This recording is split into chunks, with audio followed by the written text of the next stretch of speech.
გამარჯობა. BMG TV-ზე წერტილის დროა, მე ვარ BMG-ის მთავარი რედაქტორი და ტელეპროექტ წერტილის ავტორი და წამყვანი ჟურნალისტი თელარა გელანდია.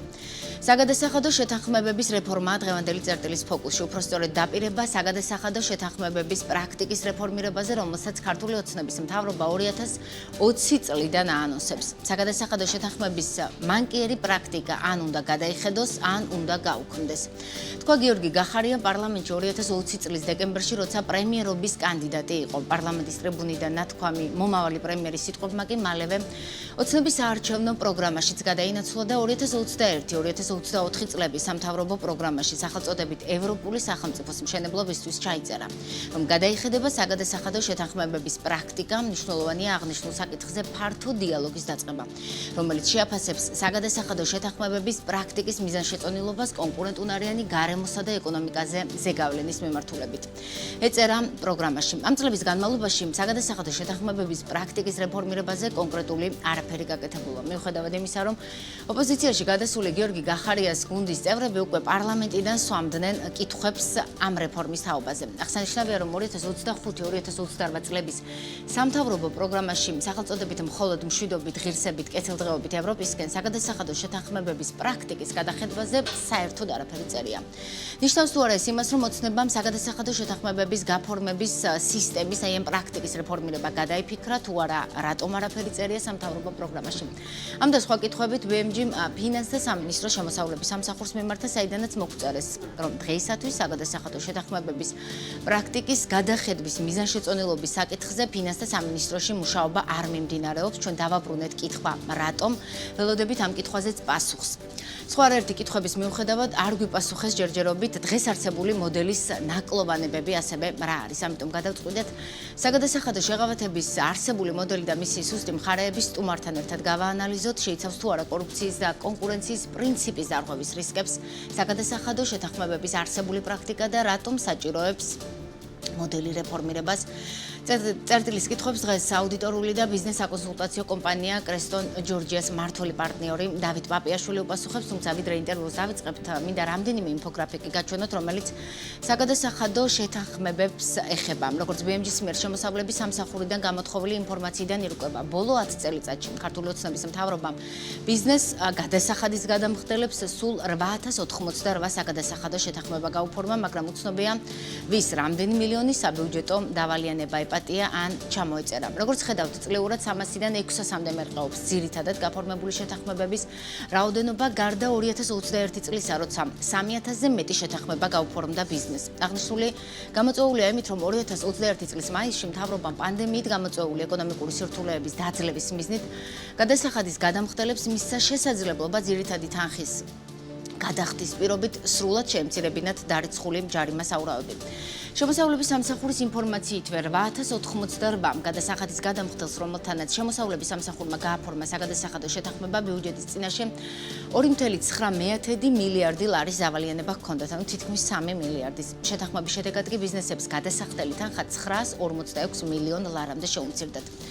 ჩვენ ასევე გამოვითხოვეთ ინფორმაცია, როგორ შესრულდა გაფორმებული საგადასახადო შეთანხმებები ბოლო 10 წელში. მოწოდებული მონაცემები აჩვენებს, რომ 8000-ზე მეტი შეთანხმებიდან 7000-ზე ოდნავ მეტმა შეასრულა პირობა და 2.3 მილიარდის ნაცვლად ბიუჯეტში შეიტანეს 627 მილიონი ლარი. ასეთია მოკლედ ბოლო 10 წელიწადში ძირითადი სტატისტიკური მაჩვენებლები საგადასახადო შეთანხმებების შესახებ. ვიცით ჯამური მაჩვენებლები, მაგრამ გადასახადის გადამხდელებმა არაფერი ვიცით, რომელ კომპანიებს უფორმებს მთავრობა საგადასახადო შეთანხმებებს და რაც მთავარია, რა კრიტერიუმებით. თემაზე საუბარს დავით პაპიაშვილთან ერთად განვაგრძობთ აუდიტორული და ბიზნეს საკონსულტაციო კომპანია კრესტონ ჯორჯიას მმართველი პარტნიორი უკვე ჩვენთან არის სტუდიაში. საღამოს შვების ბატონ დავით, ძალიან დიდი მადლობა რომ ხართ წერტილის სტუმარი.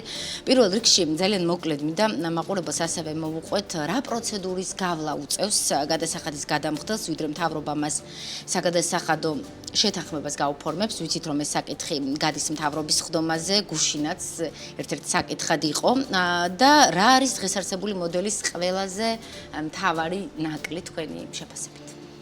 მოგესალმებით, მივესალმებით თქვენს მაყურებელს და მადლობა მოწვევისთვის ამ საინტერესო თემაზე, რაზეც არაერთხელ გვისაუბრია სხვათა შორის თქვენთან ერთად.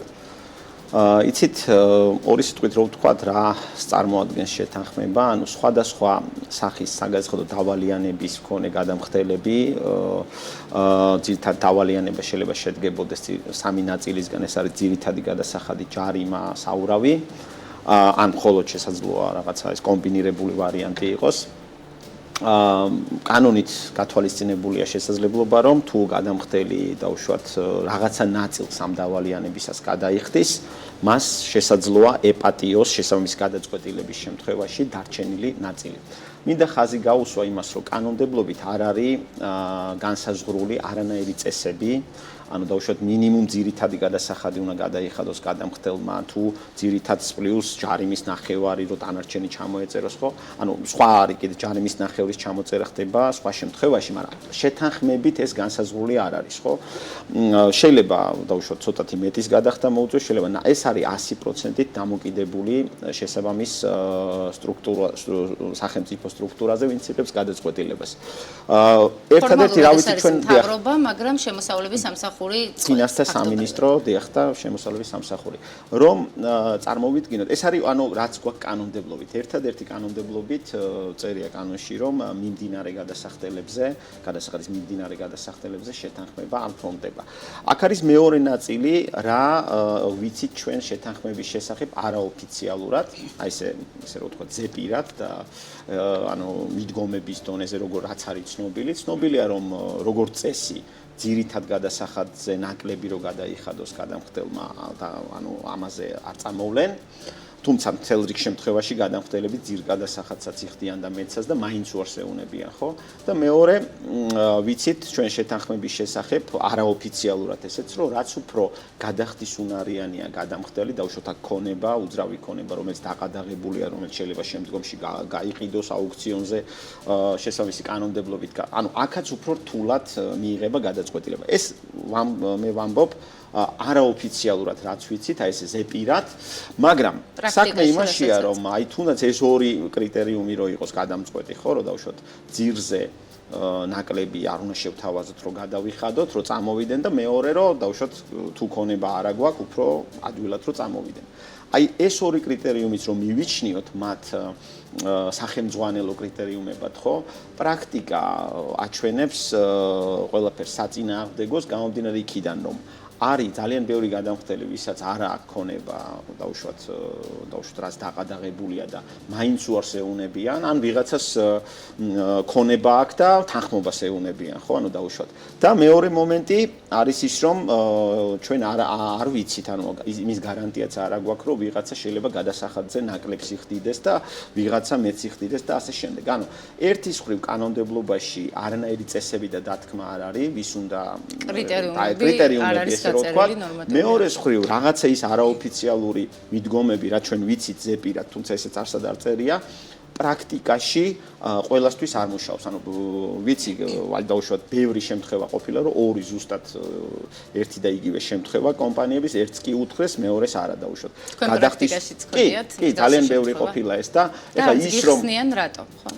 არა და არის სხვა შორის შემთხვევები, რომ გადამხდელები 10 ჯერ 15 ჯერ წერენ განცხადებას და რაღაცა მე-16-ით ეუნებიან თანხმობას. ანუ ესეც გამომდინარე იქიდან რა საჭიროებია. რამდენად შეიცავს ეს მოდელი, ჩემი შესავლის აქცენტიც ეს იყო, კორუფციის რისკებს პირველ რიგში. რეფორმაზე საუბარი როცა დაიწყო, გიორგი გახარია, რომელიც შემდეგ პრემიერი გახდა, სწორედ ამაზე მიანიშნებდა, რომ ეს არის მანკერი პრაქტიკა, რადგან ბევრი რაღაც არის გაუმჭვირვალე. კი ბატონო, ესე იგი თავარი პრობლემა და გამოწვევა აი რა გარანტია მაქვს მაგალითად, რომ თქვათ შესაძლოა საგადასახადო შეთანხმება გაუფორმოს მთავრობამ მართლ პარტიასთან ლოიალურ ბიზნესმენს, მაგრამ არ გაუფორმოს იმას, ვინც მას ხშირად აკრიტიკებს. ან ნაკლებად ლოიალურია. რა თქმა უნდა, ანუ ეს ლეგიტიმური კითხვა არის და მთავარი პრობლემა მithumetes როცა ბევრი რამ არ ვიცით. რა თქმა უნდა, მთავარი პრობლემა სწორედ ამაშია, რომ კრიტერიუმების არარსებობა კანონმდებლობის დონეზე და აი პრაქტიკაშიც რამე კანონზომიერება რო იყოს, რომ ამ ვიღაცას კი ეუნებიან, ამიტომ ან უარს ეუნებიან, ამიტომ ესეც კანონზომიერებაც არ აგვაქვს, ხო? ეს ბუნებრივია აჩენს ძალიან ლეგიტიმურ კითხვებს იმასთან დაკავშირებით, რომ აქ შესაძლოა ეხა აი კორუფციაზე რო არ ვილაპარაკოთ და ესე ძალიან ცუდ გამოვლინებებზე შეიძლება ვიღაცამ დავუშვათ რაღაცა პრინციპების დარღვევა, მაგალითად თუნდაც არაკონკურენტულ გარემოში აღმოჩნდეს ორი კომპანია, ვისაც დავუშვათ ერთს ჩამოაწერონ ვალი, მეორეს არა. ხო, ან ერთს მეტი ჩამოაწერონ, მეორეს ნაკლები, იმიტომ რომ მე ვიცი კომპანიები, რომლებიც ძირითად გადასახადზე მეტსაც იხდიან ზოგჯერ, რომ დანარჩენი ვალი ჩამოეწეროთ, ზოგი შეიძლება მარტო ძირს იხდიდეს, ხო? ანუ ესეთი წესების არარსებობა ეს ქმნის რამოდენიმე პრობლემას, ერთი ის რომ ბიზნესი არის არათანაბარ გარემოში, მეორე ის რომ ანგარიშვალდებულება დაუშვათ ამ ნაწილში, თუნდაც აი ფინანსთა სამინისტროდან თუ იგზავნება ეს ინფორმაცია, ვის უნდა ჩამოეწეროს და ვის არა. ანუ არის ნულოვანი, იმიტომ რომ ხო, ანუ ფაქტიურად აი სუბიექტური მიდგომა რომ გამოვლინდეს, რომ დაუშვათ სახელმწიფო შესაბამისმა ჩინოვნიკმა სუბიექტურად ჩამოაწერა ამა თუ იმ ბიზნეს დავალიანება, ან ერთს მეტი ჩამოაწერა, მეორეს ნაკლები, ხო? ანუ პასუხსაც ვერ მოთხოვს ვერავინ, იმიტომ რომ ანუ წესები არ არსებობს, ანუ კანონით შეუძლია დაუშვათ სახელმწიფოს ერთს ჩამოაწეროს, მეორეს არა და ასე შემდეგ, ანუ ანგარიშვალდებულების არარსებობიდან გამომდინარე და საერთო წესების არარსებობიდან გამომდინარე, ბუნებრივია ეს რისკები ჩდება და მათ შორის ყველაზე ესე რომ ვთქვათ, პრობლემური არის კორუფციის შესაძლო შემთხვევები, რომელიც ვერ გამოურიცხავთ. ეხლა მე არაფერს არ ვამბობ კონკრეტულს, მაგრამ ამ რეალობაში, როცა ანგარიშვალდებულება არანაირი არ არსებობს და წესები არ არსებობს არანაირი, ბუნებრივია ეხლა ის კორუფცია იქნება ნაცნობობით ჩამო თქვენი აზრით ამ სისტემის ფინანსთა სამინისტროდან მოგწერეს და არ განმეორდები, მე დასაწყისშიც ვახსენე, დაპირება იყო საარჩევნო პროგრამაში, ბოლო პროგრამაში არ არის, სამინისტრომ თქვა, რომ არ მუშაობთ საგადასახადო შეთანხმების პრაქტიკის მიზანშეწონილობაზეო, ამ ეტაპზე არ მიმდინარეობს მუშაობა. თქვენი აზრით საჭიროებს თუ არა ეს მოდელი რეფორმირებას და რეფორმირებული მოდელის შემთხვევაში მინიმუმ რა ინფორმაციას უნდა ვფლობდეთ ჩვენ გადასახადის გადამხდელები, მათ შორის მედიაც, იმიტომ რომ მე მომაწოდეს ის რიცხვები ძირითადად რაც არის. კი ბატონო. იცით, შეიძლება ერთი მოსაზრება იყოს ესეთი, რომ უბრალოდ ეს გავაუქმოთ და ამით ყველაფერი დამთავრდება, ხო? ანუ არც გადაწყვეტილებების მიღება მოხდება და არც ამ გადაწყვეტილებების ესე რომ ვთქვათ, დასაბუთებაზე გვექნება საუბარი. მაგრამ მე მაინც ვიტყოდი, რომ საჭირო არის ამ მექანიზმის შენარჩუნება, გამომდინარე იქიდან, რომ ჩვენი კანონმდებლობა ძალიან ბევრ შემთხვევაში მოიცავს სხვადასხვა სახის პრობლემებს, აი მათ შორის ორაზროვნების პრობლემა, რომელზეც ახლა შემიძლია კონკრეტულად მაგალითების დონეზეც ვილაპარაკო და თუნდაც აი იმისთვის უნდა შენარჩუნდეს აი ეს მექანიზმი, რომ დავუშვათ გადასახადის გადამხდელი, რომელიც მიზანმიმართულად არ ცდილობდა გადასახადისგან თავის არიდებას და ესე რომ ვთქვათ, რაღაც გაუგებრობაში აღმოჩნდა და მას დაარიცხეს ძირითადი გადასახადი ჯარიმა საურავი, აი რაღაცა ბოლო შანსი მაინც ჰქონდეს ესეთ ბიზნესს, რომ მინიმალური, ესე რომ ვთქვათ, და თუნდაც იმ ძირითადი გადასახადის გადახდით მოახდინოს, ესე რომ ვთქვათ, რაღაც თავის საქმიანობის გაგრძელება. კი არსებობს ესეთი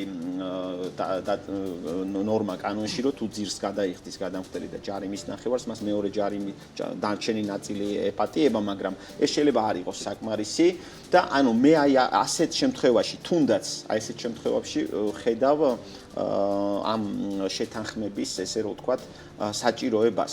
ეხლა რა უნდა გაკეთდეს? თუ ჩვენ ვსაუბრობთ იმაზე, რომ როგორი უნდა იყოს რეფორმირებული მოდელი, რაზე უნდა გქონდეს პასუხი? ეს არ არის, ესე რომ ვთქვათ, ესე მარტივად გასაუქმებელი, მით უმეტეს ისეთ ქვეყანაში, როგორიც ჩვენ ვართ, სადაც ორაზროვნებისა თუ სხვა მიზეზების გამო შეიძლება დაიჩაგროს ესა თუ ის გადამხდელი, თან დავამატებ აქვე იმას, რომ ბევრ განვითარებულ ქვეყანაში არის ეს მექანიზმი და ეს ჩვენი მოგონილი არ არის, თუმცა ეხლა რო არ ჩამოვთვალო, ბევრ ქვეყანაშია, ხო? გამომდინარე აქედან უნდა იმუშაოთ იმ მიმართულებით, რომ გაიზარდოს გამჭვირვალობის ხარისხი მაქსიმალურად, როგორც ეს შესაძლებელია და ანგარიშვალდებულების ხარისხი ამ შესაბამისი უწყებების მხრიდან, სადაც ეს შესაძლებელია. მე დაუშვათ შეიძლება იმასაც გაგებით მოვეკიდო. ჩამოეწერა და ის რამდენი ეპატია, ეს აუცილებლად თქვენი აზრით კონფიდენციალური უნდა იყოს? ხო, აი ამას ვამბობდი. მე საერთოდ შეიძლება იმასაც მოვეკიდო გაგებით, რომ არა თუ ეგ იყოს, ეგ დარჩეს კონფიდენციალური, არამედ უკიდურეს შემთხვევაში კრიტერიუმები, რა კრიტერიუმებით უნდა იხემძღვანელოს ფინანსთა სამინისტრომ, შესაძლოა ამასაც კი დავეთანხმოთ, რომ ესეც დარჩეს საიდუმლოდ, იმიტომ რომ ყველა ამ კრიტერიუმის გასაჯაროება შეიძლება სხვა სირთულეებთან იყოს. შეიძლება გადამხდელმა ბოროტად გამოიყენოს და მაქსიმალურად დაემსგავსოს გადამხდელის ქცევა, დაუშვათ იმას, რომ თავი არიდოს მოკლედ. მაგრამ რა გააქრობს, აი რისი არსებობა გააქრობს იმ კითხვებს, რაც აი ამ პრაქტიკასთან დაკავშირებით არსებობს, რომ განსაკუთრებით არ ვიცით, ვის რამდენად სამართლიანად ეპატია. როგორც მინიმუმ უნდა არსებობდეს კონკრეტული კრიტერიუმები, რომელიც შეიძლება უკიდურეს შემთხვევაში იყოს კიდევაც საჯარო. ეს კრიტერიუმები შეიძლება იყოს მაგალითად გადამხდელის დაუშვათ რამდენად მიზანმიმართული იყო მისი ქცევა, რომ თავი აერიდებინა გადასახადისთვის, ან დაუშვათ მივაქციოთ ყურადღება მის ქცევის რეიტინგს, რაც აქვს შემოსავლების სამსახურში. ან მივაქციოთ ყურადღება, ესეც გონივრული კრიტერიუმია, რომ რამდენად მოხდება ამ დავალიანების ამოღება გადამხდელიდან და რამდენად არა, ხო, ანუ თუ გადამხდელს ქონება არ გააჩნია და ვერაფერს დაუყადაღებენ და ვერაფერს გაუყიდიან, შეიძლება იქ უფრო მარტივად მოხდეს დათანხმება, ხო? ანუ აი ესეთი კრიტერიუმები შეიძლება ჩამოვწეროთ ძალიან ბევრი, შეიძლება ეს საიდუმლოც კი იყოს, მაგრამ აუცილებელია, რომ ის უწყება, ვინც იღებს ამ გადაწყვეტილებას, იყოს ანგარიშვალდებული და ექვემდებარებოდეს გარკვეულ კონტროლს. ანუ ეს იქნება სახელმწიფო აუდიტის სამსახური, ეს იქნება ახლა შიდა აუდიტის სამსახურზე ვერ ვიტყვი, იმიტომ რომ ფინანსთა სამინისტრის გადაწყვეტილება, ახლა ფინანსთა სამინისტროს შიდა აუდიტის სამსახურმა, რომ იქ რაღაც დარღვევები გამოავლინოს, ცოტა რთულად წარმომიდგენია, ხო? თუ ეს იქნება რაღაც დამოუკიდებელი უწყება, ანუ აუცილებლად ეს უნდა დაექვემდებაროს ყოველი გადამხდელის თვის დავალიანების ჩამოწერა უნდა დაექვემდებაროს შემოწმებას, რომ ეს რამდენად მოხდა ამ კრიტერიუმების საფუძველზე. შეიძლება ეს არ იყოს საჯარო ეს კრიტერიუმები და შეიძლება გადამხდელების სიაც ბუნებრივია, შეიძლება არ იყოს საჯარო, ხო? ან შეიძლება რაღაც კომბინირებული ვარიანტი და უშუალოდ კომპრომისული ვარიანტი ის რომ მთავრობამ გადაიფიქრა ფაქტობრივად ამ პრაქტიკის ამ მოდელის რეფორმირება და არც მუშაობთ დღეს პრაქტიკის გადახედვის მიზანშეწონილობის საკითხზეო ფინანსთა სამინისტროდან მოგწერეს, რაზე მიანიშნებს? 2020-ში ხედავდნენ პრობლემას, 24-მდე დღეს არა. რას გეუბნებათ ეს თქვენ როგორც ჩემი აზრით ფინანსთა სამინისტროს კარგად და ზოგადად მთავრობას კარგად უნდა ესმოდეს, რომ ეს არის პრობლემური საკითხი და თუნდაც გრძელვადიან პერსპექტივაში, ანუ ესეთი მნიშვნელოვანი გადაწყვეტილების დაუშვათ კონტროლი, რომ არ განხორციელდეს სათანადოდ, ანუ ამან რა პრობლემები შეიძლება გამოიწვიოს, ანუ ამ პრობლემის სიმწავე მე ვფიქრობ, ყველას კარგად უნდა ესმოდეს და შესაბამისად დაინტერესებაც მათი მხრიდან უნდა იყოს შესაბამისი. აი კიდე ერთ რამეზე გავამახვილებ ყურადღებას, თუ ხდება ისეთი შემთხვევები, რომ შეიძლება დაუშვათ დაუმსახურებლად ჩამოეწერა ზოგიერთ გადამხდელს ეს დავალიანება, ამან შეიძლება კიდევ უფრო ცუდი გავლენა მოახდინოს თავად ამ გადამხდელზე, იმიტომ რომ როცა ესე იოლად გამოდიხარ ამ პრობლემიდან და როცა ესე მარტივად გვარდება ესეთი თემები, კარგი გაგებით ვამბობ, შეიძლება ამ გადამხდელს გაუჩნდეს განცდა, რომ ის მეორედ და მესამედ კიდე არ გადაიხდის გადასახადს, შეიძლება დაარიცხონ ჯარიმასაუბრები და კიდე მას შანსი ექნება, ხო? ან როდესაც ინსტიტუციებისადმი ნდობა ირყევა, ან ძალიან მყიფია ქვეყანაში ინსტიტუციები და ხედავთ რა სახის დემოკრატია გვაქვს, სულ უფრო მეტი კითხვა და ეჭვი იმის თაობაზე, რომ რა გარანტია მაქვს, რომ ვიღაცას ბიუჯეტში უნდა შეეტანა დაახლოებით 100 მილიონი, შეიტანა 70 და 30 მილიონი სადღაც შავ ყულაბაში არ აღმოჩნდა, მით უმეტეს სტატისტიკა აჩვენებს, რომ თურმე გაფორმებული შეთანხმებებიდან 203 მილიარდზე შესრულდა პირობა, ოღონდ გადასახადის გადამხდელებმა გადაიხადეს 627 მილიონი ლარი. სხვა თემებზეც მინდა მოვასწროთ ბატონ დავით საუბარი ამ რეფორმაზე კითხვების დასმას ჩვენ ისევ გავაგრძელებთ. თქვენ რამდენჯერმე ახსენეთ ინტერვიუს განმავლობაში საგადასახადო კოდექსი, ორაზროვნება, რა არის აი თქვენი პრაქტიკიდან გამომდინარე ძირითადი პრობლემები რასაც პრაქტიკაში აწყდებით საგადასახადო კანონმდებლობის ჭრილში. იცით, ხა ის სათითაოდ რო არ ჩამოვთვალოთ, ბევრი თემები და თუნდაც სხვილი თემები, შეიძლება ძალიან ბევრი პრობლემა და ძალიან ბევრი кейსი დაუშვათ რაღაც კანონის ორაზროვნების, გავაერთიანოთ ერთ დიდ პრობლემის ქვეშ, ესე რომ ვთქვათ, რაც არის თუნდაც შემოსავლების სამსახურის მხრიდან კანონმდებლობის ორაზროვნების პირობებში აი ისეთი ქცევა, როგორიც არის მაგალითად, რომ შეიძლება მათ იციან, რომ კანონის ესა თუ ის ნორმა არის ორაზროვანი და გაუგებარი და შეიძლება პრობლემური გახდეს ამა თუ იმ გადამხდელისთვის, წლების განმავლობაში არ ხდება დაუშვათ ამ თემის წამოწევა, თუნდაც მოთხოვნა გადამხდელებისთვის, რომ რაღაც ეს გადასახადი გადაიხადონ ამა თუ იმ თემასთან დაკავშირებით ან არა და უცებ როცა დაჭირდება დაუშვათ ბიუჯეტს თანხები, ხდება ამ პრობლემური და ორაზროვანი და ჩვენც წინასწარ ვიცით, აი ხა მე რომ მკითხოთ, შემიძლია რამოდენიმე ათეული ესეთი ძალიან რისკის შემცველი თემა ჩამოვთვალო. უცებ ხდება ანუ ამ თემების წამოწევა და რაც ყველაზე ცუდია, ხდება არა თუ კანონის გასწორება, არამედ უკანა პერიოდებზე მიდავება გადამხდელებისთვის. მე ყოველთვის მომხრე ვარ, რომ ესეთი ორაზროვანი საკითხები და ერთ-ორ მაგალითსაც მოვიყვან თუ გვექნება ამის დრო, ანუ გავასწოროთ ხვალიდან და უშუალოდ და მოვთხოვოთ გადამხდელებს შემდგომ, ანუ გასწორებული და არაორაზროვანი კანონის აღსრულება და უშუალოდ ზეგიდან. ხო და ეს ბოლო 3 წელიწადზე ხანდაზმულობის ვადა რაც არის შემოწმების ხო არ გავრცელდეს.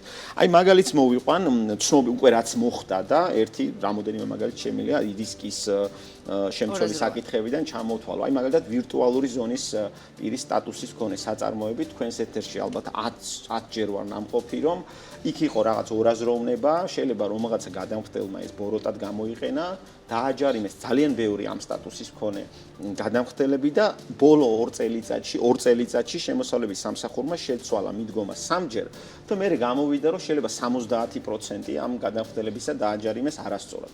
ეხლა აღარ მოვყვები რომ იქ რაზე ედავებოდნენ და მე რა ნაწილში დაიხია, ხო? აი ელემენტარულ მაგალითს მოგიყვანთ, ეს რაც ჯერ არ მომხდარა სახელმწიფო ასე შემოსავლების სამსახურში შეჭირდებათ როგორც წესი ამ შემთხვევებში, დიახ. კი ბატონო, აი ერთ მაგალითს მოვიყვან უბრალოდ, დიახ, როგორც წესი ან როცა რაღაცა საჭიროება არის თანხების მობილიზების ამ დროს ახასიათებთ მათ, ან შემოწმების დანიშვნა, ან ზოგჯერ ეს ხდება ბოლო პერიოდში სატელეფონო ზარებით, რომ აი დაუშვათ დააზუსტეთ დეკლარაციები და გადაიხადეთ. აი ერთ მაგალითს მოვიყვან, მაგალითად, რაც მასობრივად რა თემასთან დაკავშირებითაც არ ყოფილა დაჯარიმება, მაგრამ ნუ აი რაღაცა წამოწეული თემაა და რაღაც. ცნობილი თემაა, რომ ფიზიკური პირი, როცა 6 თვეზე 6 თვის შემდეგ გაყიდის ავტომანქანას, ის არიხდის საშემოსავლო გადასახადს ნამეტზე, ხო? ნამეთ შემოსავალზე და უშუალოდ იმ მოგებაზე, რა მოგებას დარჩა. ასევე ცნობილია, რომ ავტომანქანების ნამეტი იბეგრება 5%-იანი საშემოსავლოთი, მაგრამ აი ამდენი წლების განმავლობაში ჩვენ კი ვიცოდით, რომ აქ რაღაც ორაზროვნება არსებობდა, მაგრამ შემოსავლების სამსახურს დაუშვათ არ ჩაუტარებია მასობრივი შემოწმებები, აი დაუშვათ ავტომანქანებით ვინც ვაჭრობს და დაუშვათ თუ ისინი პრობლემას ხედავდნენ ამაში, არ უთქვიათ, რომ ვინც ვაჭრობს ამ მანქანებით, დაუშვათ მათზე არ ვრცელდება ეს 5% და ვრცელდება 20% და დაუშვათ ვინც ვაჭრობით არის დაკავებული, მათზე არ ვრცელდება ეს 6 თვიანი შეღავათი. ანუ რაღაცა ორაზროვნება რო იყო ჩვენ ეს ვიცოდით, ამაზე ამ თემის წამოწევა არ მომხდარა მთელი ამ წლების განმავლობაში და უცებ აი ეხლა ეს არ არის თეორიული რაღაცა სარისკო შემთხვევა, მე ვიცი რომ ეს თემა წამოწეულია და ეხლა მიდის იმის გარკვევა, რომ აი რუსთავის ავტობაზრობაზე რომ ვაჭრობს ადამიანი,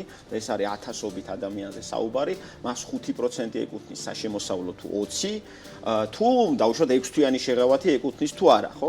ეხლა რომელია სწორი ამას არ მოვყვები, მაგრამ ეს თემაც როგორც ირკვევა, ბოლომდე გარკვეული არ არის. ყოველ შემთხვევაში შემოსავლების სამსახურს მე ვიცი რომ ქონდა განხილვები ამ თემაზე და ის რომ 10 და 13 წლის თავზე გაირკვეს ეს რომ თურმე 5% კი არა 20, ან თურმე 6 თვიანი ეხება იმას. ეს ძალიან ახალია. ხო, ნუ ეს არის ჩემი მოგონა. ანუ ეს პრობლემა რაღაც ორაზროვნება სულ იყო, მაგრამ შემოსავლების სამსახურიდან წამოვიდა ამ თემაზე განხილვა აი რამოდენიმე თვის წინ, ხო? ეხლა წარმოიდგინეთ რა მოხდება, რომ უცებ თქვან, რომ ეს 20% და 6 თვიანი შეღავათიც არ გეკუთვნის, ხო? აი ესეთ პრობლემებზეა საუბარი, ხა ორაზროვნებაზე როცა ვლაპარაკობთ, იქ არ არის, რომ ძალიან უმნიშვნელო ტექნიკური დეტალები რო არ არის დაზუსტებული, ხო? ამიტომ ესეთ მიდგომებზე ხა ვეღარ მოვყვები ბუნებრივია, ესეთ кейსები ძალიან ბევრია. ანუ ჩემი მიდგომა თავარი პრობლემა მე ბოლო პერიოდში ასე მსმენია ყოველ შემთხვევაში, რომ შემოსავლების სამსახური არის ბევრად მეგობრული გადასახადების გადამხდელების მიმართ, ვიდრე იყო წინა ხელისუფლების პერიოდში ან თუნდაც უფრო ადრე. მაგრამ რა არის ის მთავარი პრობლემები, რაც აი ამ ურთიერთობაში გექმნებათ და რა იქნებოდა უკეთესი და კიდევ უფრო ასე ვთქვათ ბიზნეს ფრენდლი რომ იყოს. კი ბატონო, მე საერთო ჯამში მინდა ვთქვა უამრავ პრობლემურ თემაზე ვისაუბრო გაუგრეს შემოსავლების სამსახურთან მიმართებაში და ძალიან ბევრი პრობლემა გადაწყვეტილა სხვადასხვა დროში ერთი დღიდან დაუშვათ რაღაცა 3 წლის თავზე, ხო? ანუ საერთო ჯამში უნდა ვთქვათ, რომ ამ სამსახურს აქვს პრობლემა, მაგრამ ამ სამსახურს აქვს წარმატებები, ანუ პრობლემები ყველა სამსახურში შეიძლება არსებობდეს, მაგრამ აი ეს ერთ-ერთი ძალიან ბევრი პრობლემური საკითხი ერთიანდება ამ რაღაცა დიდი პრობლემის ქვეშ, აი ესეთი ორაზროვანი საკითხები დავაზუსტოთ ხვალიდან, გადასახადი მოვთხოვოთ გადამხდელებს ზეგიდან და ეს წინა პერიოდებში არ გავრცელდეს, ხო? ასევე არის ძალიან ბევრი პრობლემა და გამოწვევა იმასთან მიმართებაში, რომ დაუშვათ რა უნდა დაარეგულიროს კანონმდებელმა და რა შეიძლება მეთოდური მითითებების დონეზე დაამტკიცოს შემოსავლების სამსახურმა. ბოლო წლებში მინდა გითხრათ, რომ შემოსავლების სამსახური იღებს ისეთ გადაწყვეტილებებს აი მეთოდური მითითებების დონეზე, რაც ჩემი აზრით უნდა ეწეროს კანონში და ესეთი რაღაცა თვითშემოქმედება, ამხელა თავისუფლება და თვითშემოქმედება შემოსავლების სამსახურს და თუნდაც ფინანსთა სამინისტროს არ უნდა კონდეს, როცა გადასახადით დაბეგვრის პრინციპული საკითხები გადასაწყვეტია დაუშვათ კანონის დონეზე. აი თუ გვაქვს 2 წუთი შემიძლია მაგალითი მოვიყვანო. დაუშვათ აი მაგალითად ბაზრობებს დღეს თხოვენ დეკლარაციების წარდგენას დაუშვათ ერთ დღეზე მეტი ვადით გაქირავებული მოვაჭრეების შესახებ. პირადად ჩემი აზრია, რომ აი აგრარულ ბაზრობებსაც თხოვენ და ბაზრებსაც. პირადად ჩემი აზრია, რომ ამის ლეგიტიმაცია დაუშვათ თუნდაც ფინანსთა სამინისტროს არ აქვს და აი ამის მაგვარი პრობლემები არის ძალიან ბევრი, მათ შორის არის მიდგომა, რომ თუ გადამხდელს რაღაც ბოლო წლების განმავლობაში არ აქვს მოძრაობა პირად ვარაძე, მას უნულებენ ზედმეტად გადახდილ გადასახადს. ეს ჩემი აზრით, ანუ აი არალეგიტიმური გადაწყვეტილებაა, რომელსაც ანუ ესეთი პრინციპული საკითხები უნდა ეწეროს კოდექსში, რომ ან კოდექსით უნდა იყოს დარეგულირებული, ან კოდექსში უნდა ეწეროს, რომ ფინანსთა მინისტრზეა, ან შემოსავლების სამსახურზე და ეს უნდა იყოს კაფიოდ გაწერილი, ხო? ანუ ჩვენ საგადასახადო კოდექსში რაღაცეები დასაზუსტებელ, დასაკონკრეტებელია, მოკლედ. დიახ და აი ვინ რა უნდა დაარეგულიროს და ვინ რა უნდა გადაწყვიტოს, ეს არის ძალიან კაფიოდ განსასაზღვრი, რომ დაუშვათ სად სრულდება საკანონმდებლო ხელისუფლება და სად იწყება აღმასრულებელი, ეს ზღვრები იყოს ძალიან კაფიოდ დავლებული. სულ 2 წუთი გრჩება და ძალიან მოკლედ გითხავთ კრესტონ ჯორჯიას პრაქტიკიდან და საქმიანობიდან გამომდინარე, ხშირად ვეკითხები აუდიტორულ ბიზნეს საკონსულტაციო კომპანიებს, რამდენად ეტყობა თქვენ საქმიანობას, თქვენს სერვისებს ქვეყანაში შექმნილი პოლიტიკური კრიზისი. როგორ აისახა ეს თქვენი კლიენტების მოთხოვნებზე, ასე ვთქვათ?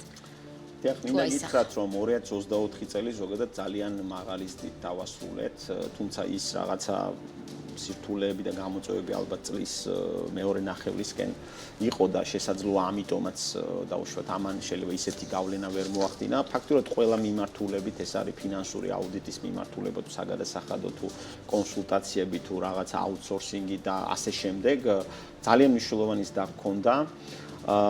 ვერ ვიტყოდი, რომ აი არჩევნების შემდგომ ეს ზრდა არის რაღაც შენელებული და რაღაცა ძალიან მნიშვნელოვნად გაუარესებული, თუმცა რაღაცა ნიშნები ჩემი აზრით არის, ანუ ფაქტიურად ყველა მიმართულება ძალიან აქტიურად მუშაობს აი ბოლო თვეების განმავლობაში 25 წელშიც, მაგრამ ზოგადად არის განცდა, რომ ბიზნესი რაღაცა მოლოდინის რეჟიმში არის გადასული და განწყობა არის გაუარესებული და ხო მე ვიტყოდი, რომ მადლობა რომ აქამდე ჩვენ სექტორს და პირადად ჩვენ კომპანიას ეს არ ეტყობა, მაგრამ მომავალში ალბათ ესე გაგრძელებამ შეიძლება რაღაცა პრობლემები შექმნას, იმიტომ რომ ზოგადად ჩვენი დამკვეთი არის ნებისმიერი ბიზნეს სექტორის კომპანია, აი ფაქტიურად ყველა ბიზნეს სექტორს ვემსახურებით და თუ მათ შეექმნათ პრობლემები და მათი რაღაცა სირთულეები გაჩნდა და უშუალოდ ეს იქნება უძრავი ქონების სექტორი თუ ასე შემდეგ, ბუნებრივია ეს აისახება ყველა კომპანიას. წერტილი რას დავუსვათ ამ ქვეყანაში, ჩემი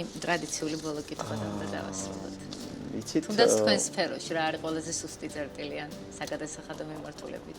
საგადასახადო მიმართულებით ალბათ ჩემი აზრით არის ის, რომ ნებისმიერ სახელმწიფო უწყებას მათ შორის გააზრებული და გათავისებული უნდა ქონდეს ის ძირითადი ამოცანები, რაც არის დასმული, წამოსული ამ დავუშვათ რაც არის დასახული ანუ ამ სახელმწიფო უწყებისთვის და მე ესე ვიტყოდი, რომ ყველა სახელმწიფო უწყება არის იმისთვის, რომ ემსახუროს ხალხს და ემსახუროს ანუ გადასახადის გადამხდელებს. ასე რომ ერთ-ერთი დიდი პრობლემა ეხა შეგვიძლია ვისაუბროთ რომ ყველა სფეროში ძალიან დიდი გამოწვევებია, მაგრამ ერთ-ერთი დიდი პრობლემა არის თუნდაც ეს ანუ ამის შეგნების პრობლემა, რომ დაუშვათ ეს სამსახურები არსებობს იმისთვის, რომ ხვალინდელი დღე იყოს უკეთესი, ხო? ანუ სამწუხაროდ ამ პრობლემებს ვხედავ მე ზოგადად, რომ ანუ ეს ამის გათავისება შეიძლება ყველა სამსახურს უჭირდეს. ძალიან დიდი მადლობა საინტერესო ინტერვიუსთვის. სხვა თემებზე სხვა დროს განვავრცოთ.